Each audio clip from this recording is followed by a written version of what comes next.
This is tape 4. Today is September 5, 1996. Survivor is Samuel Kreisberger. I'm sorry. That's Samuel all right. Kreisberger. I've been called worse than that. No, I'm not calling you anything bad. Only good No, things. that's okay. We're in Dix Hills, New York. Language is English. Please continue the story 1963 to today. Okay, I will do that. I just want to go 1 minute back. After I finished my degree at Rensselaer, I went for an MBA at NYU. I almost finished my MBA, but at that point I had to go to work. I had to earn my living, so I went to do consulting work. So I really never took the thesis and never finished my MBA, but I didn't need it really later. It had no impact in that. So I did consulting work till almost 1963. From 1963, in 1963, I got married to my lovely wife from Brooklyn. She lived in Queens at the time. Funny place we met. We met at Las Vegas at the roulette table. She was with her cousins and family, and I was on for my job in California. I used to go to Las Vegas, so we met there. I met her after that in New York, and I met her in January. We got married in August. We have 4 children. Cindy, who is a registered dietitian, and she lives in Connecticut.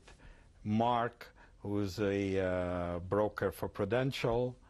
Alyssa, who is a speech therapist, and she's 25. Cindy's 28. Mark is 26. Alyssa's 25. And Simon, who would like to be the next Steven Spielberg. He went to film school in Arizona. And we originally lived in Bayside. We moved in 1968 to Dix Hills in a lovely home. We raised the children here. They're a wonderful family. There's a great deal of nachas from that. And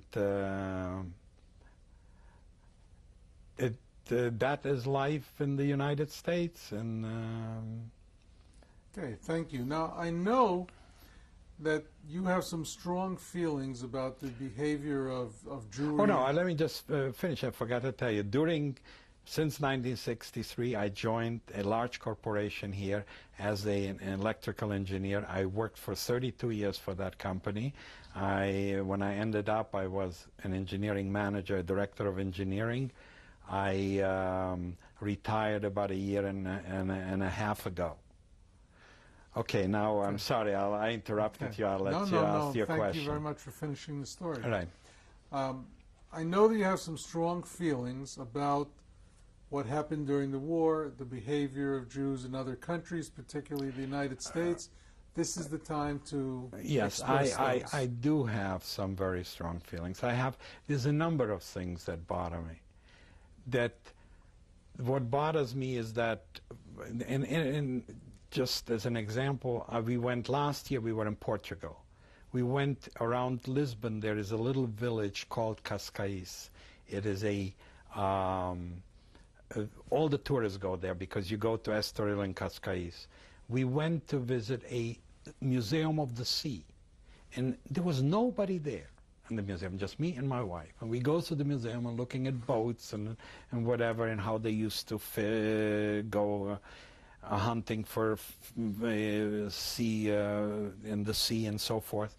And as we go behind the partition, I see newspapers with Hitler and the Holocaust in a picture of a gentleman framed, and I could read because I speak French. I understand most of Latin languages. I can't understand Portuguese, but I could able to read. And then there were some translations in English, and I found out that this was the council of the consulate in Bordeaux of Portugal, and he gave visas to between 2,000 and 3,000 Jews that he saved to go via Spain to Portugal.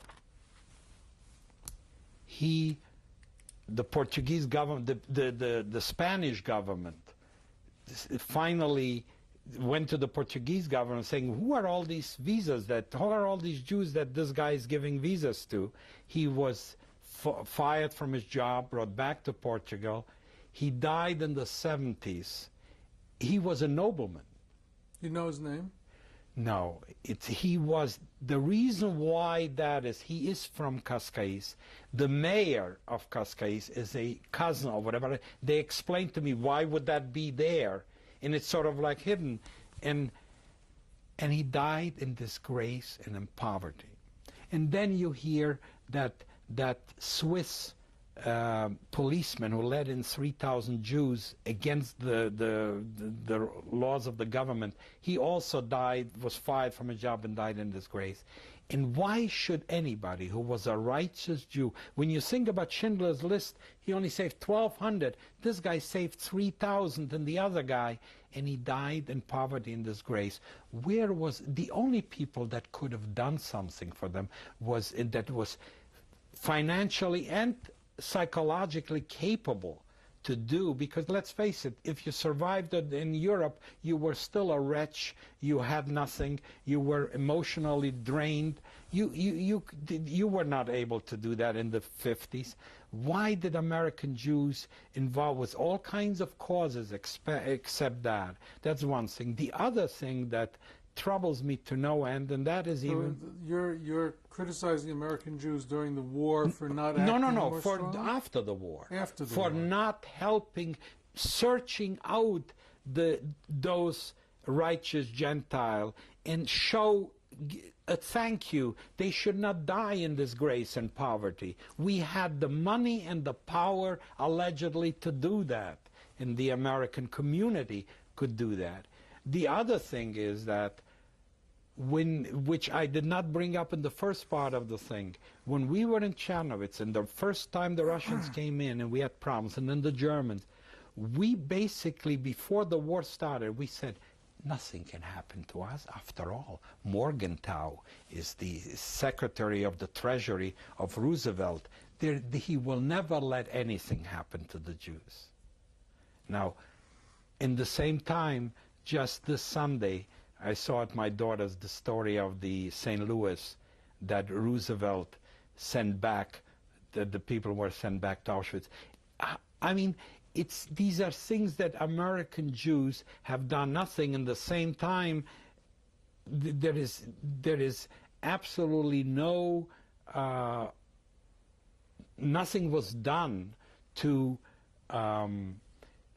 we're doing a great deal to get recognition that a Holocaust existed.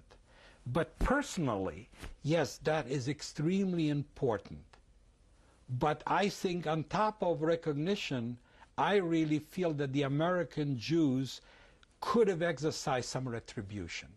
There was, I mean, let's face it, the 20 people that were in Nuremberg at the trial, that what happened to the thousands of guards in Auschwitz and Treblinka and all these in Theresienstadt and all these, when I was this year in Theresienstadt this summer, the lady that took us around, she told me that the commandant was brought back after the war. He was found in Germany and he was executed.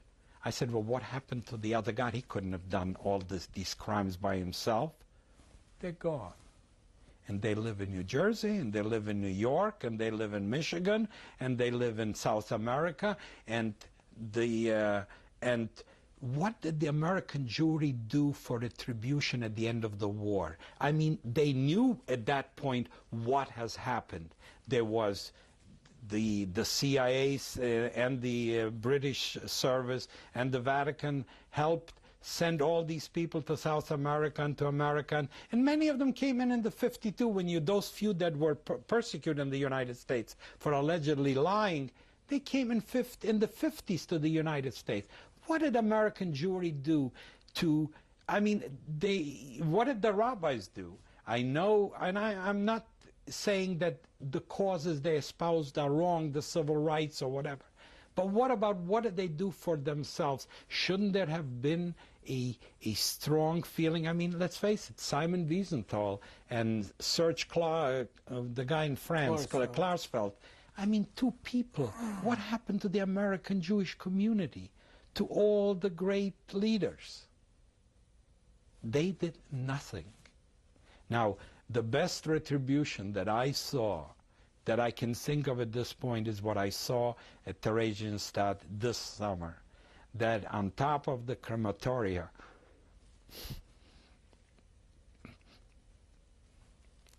it says, Ham Yisrael Chai. Somebody put up the sign. And that maybe is the retribution. But in reality, I don't think anti-Semitism was born with Hitler, and I don't think it died with Hitler. And I think that Jews have missed a great deal and should have some sense of guilt of what has transpired. Hey, thank you very much for your statement. We'll continue with your family.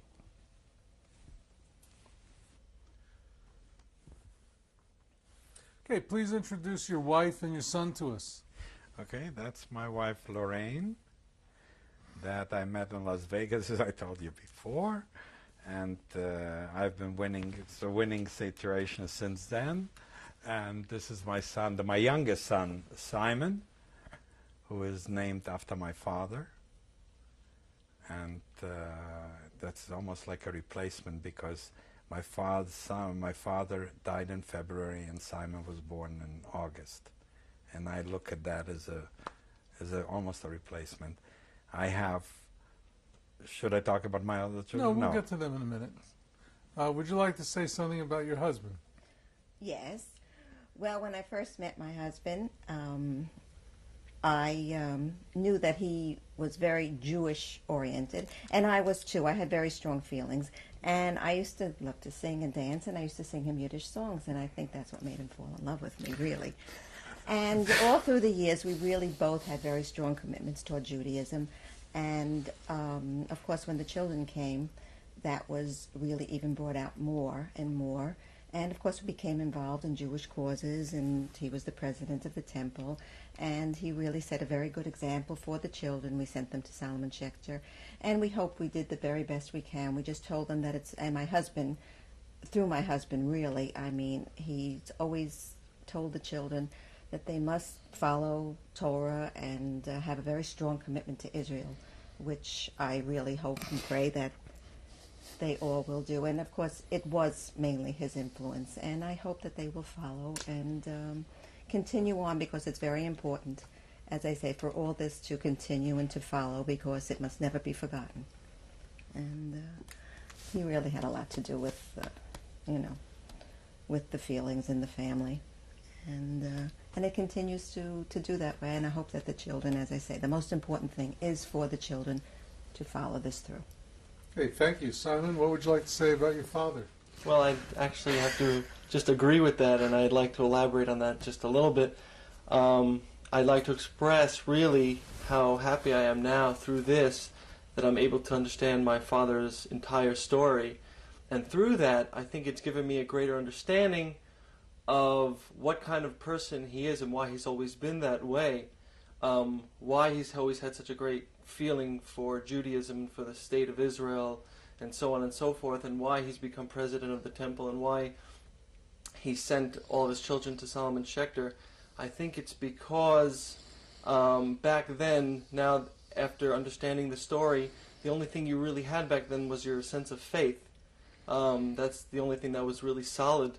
And I think that he's really done, unfortunately my sisters and brother could not be here, but I think they would agree that he's done an incredible job of passing on those qualities to us, and he's shown us how important it is to have that sense of faith in Judaism, and just to let him know that we plan to continue that, and he definitely deserves it. So I'd just like to thank him on behalf of my sisters and brother, that we love him very much. And thank you for all the years of so much love and devotion.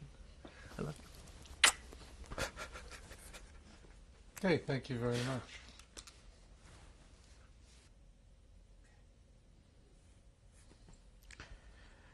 This is the picture of my grandparents and myself, taken probably somewhere around 1931. This is my grandmother Edel later, and my grandfather Moses later. They are probably the people that are responsible for what I am today, and unfortunately they were so mercilessly murdered and massacred, and as I told it before. Where was this picture taken? This picture was taken in where I used to spend my summers in Sloboziya Vanila. That is one side of their porch. Okay, thank you. This picture was taken in probably 1947 or 48 in Paris. On that picture, starting on the top row on the right side, is that very handsome young man. That's me. Then my mother, my brother on the other side, on the left side. Below my brother on the lower and on the left lower side, that's one of my mother's brothers, my Uncle Mendel. He survived the war, and next to him is my Uncle Tsунio, and he survived. He's also a brother of my mother's. And on the right hand side, on the lower, that's my father, Simon. I think I ought to mention that my father, who had 6 brothers and sisters, who lived mainly in Poland and one of them in Vienna, none of them survived. Nobody in his whole family survived. Neither children, brothers, sister, nieces, nephews, nobody, except I think it is so important to me because there is one niece from Vienna that we found out has been sent with the Kindertransport when the thousands of children were sent out to England. She was sent out in 1939 or whenever that happened. She was about 16, 17 years old. After the war, I went to London, and after 4 or 5 days of research, I found her in Coventry, and it made the older years of my father's very happy that he had somebody in his family besides his immediate family. And there was a very close relationship between them. Thank you very much. This is the ID card, and the only way to describe it is the card of life. This was the ID card signed by the governor at that time of the Bukovina when the Nazis and the Romanians came in. And that is what kept us alive, that card. Okay.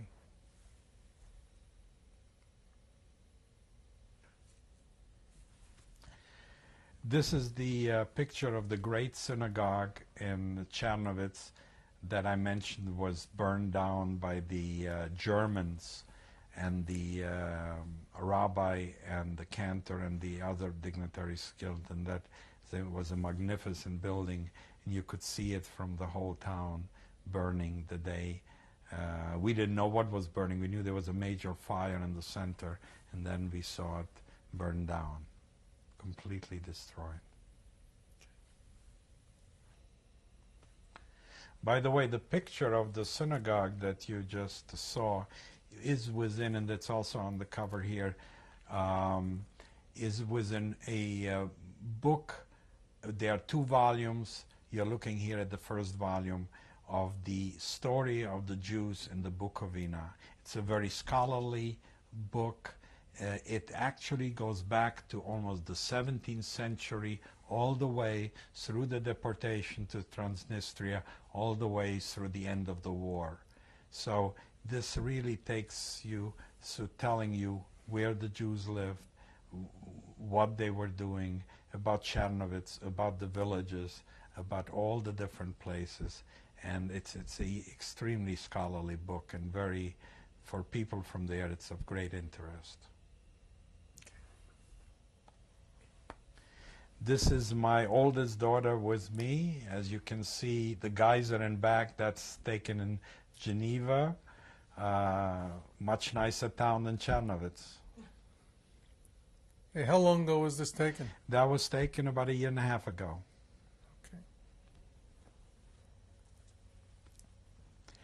Okay. This picture is of my wife and my other children. My wife Lorraine, as you can see, is on the right. My daughter Alyssa is next to me, and my son Mark. Alyssa is the speech therapist. Cindy is the one that you saw before, which is the dietitian. And Mark is the... Mark is the broker at the Prudential. Okay, and where was this taken? That was taken at a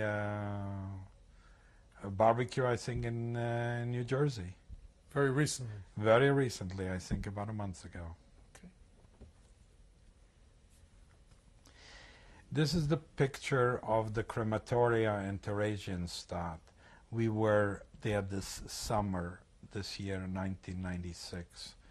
And I think that, as I spoke before, and I talk about retribution and whatever, I think that probably the biggest retribution is to see the plaque that was put on by somebody that says Am Yisrael Chai, that in spite of the ashes still being there, the Jewish people are living. Okay, thank you very much.